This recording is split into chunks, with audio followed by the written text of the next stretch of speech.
So I'm always asking myself this question, and I'm curious, like, how long do you give a good idea or something that you know is a solid strategy before you give up on it? Because I tend to think that there's a lot of people out there trying to do inbound marketing. Blogs are not new. No. Social media, is now in the mainstream. No.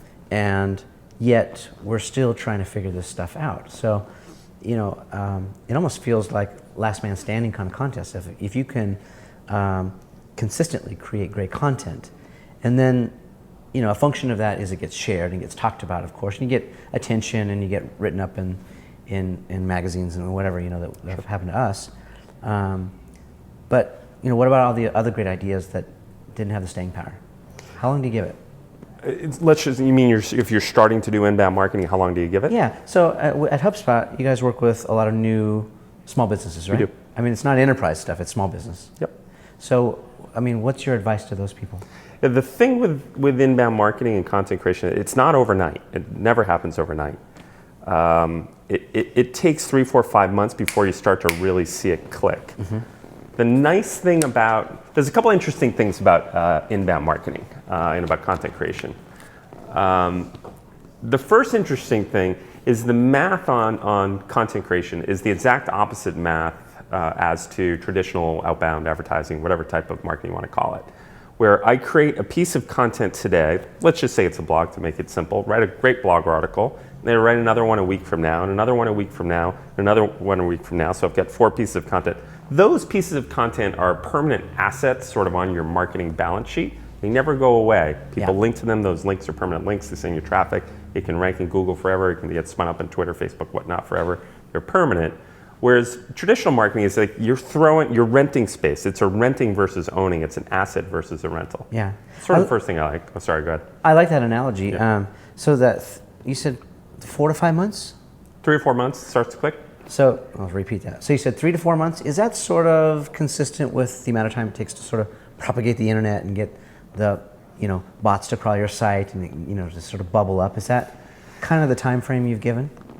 It's just more, we have 10,000 customers and we look at the math of people who create an article or 2 a week, let's say, and when they can start to really see the leads start flowing in, the customers flowing in. When people give up after a month, it's a real shame because it takes a few months. Yeah. I'll tell you another thing I think is really interesting about this type of marketing is it's a little bit like venture capitalists. When a venture capitalist will invest, they'll make, let's say they'll make 100 bets across 100 companies.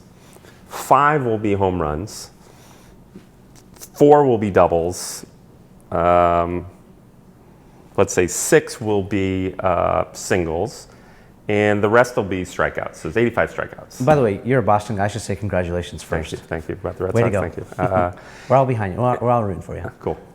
And it's a little bit like that with inbound marketing and with content creation is you might create 100 posts and the average post might get 1,000 visitors to it. But once in a while you write a post, you'll get 100,000 or 1 million visitors to that post. Yeah, it takes off, goes viral. And so it's a little bit, it's a timing game. And if you do it for 3 or 4 months versus 3 or 4 weeks, you're more likely to hit one of those articles that will really tip. So we talked a little bit about the duration. Let's talk about the frequency. Sure. So what kind of frequency do you recommend to sort of get the traction that we're all looking for? Okay, the thing I say to our customers is at a minimum 3 or 4 hours a week that you're doing some sort of content creation, social media work,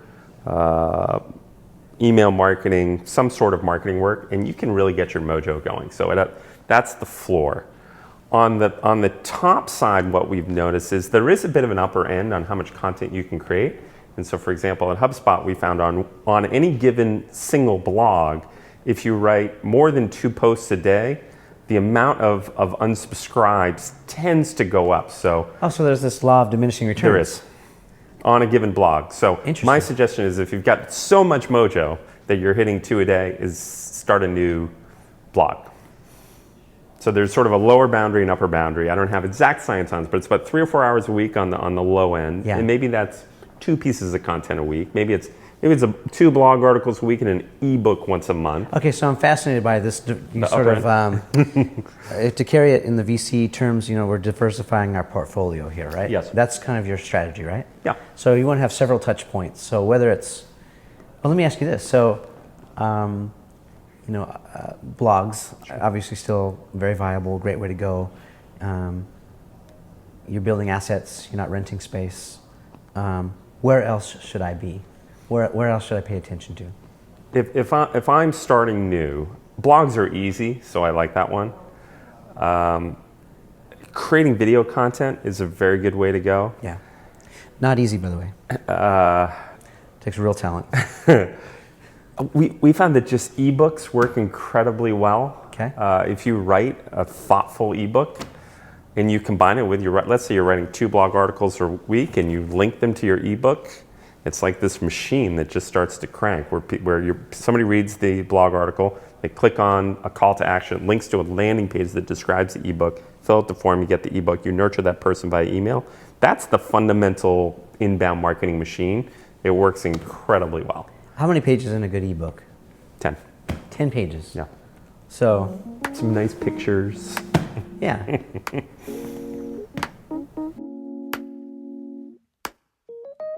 I mean, we were just sitting back, you know, chopping it up, reminiscing about the good old days and all that. You know, tracking my roots, where I came from and where I'm going.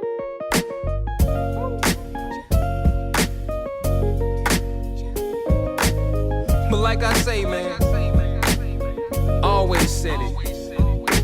It's not about the destination. It's all about the journey.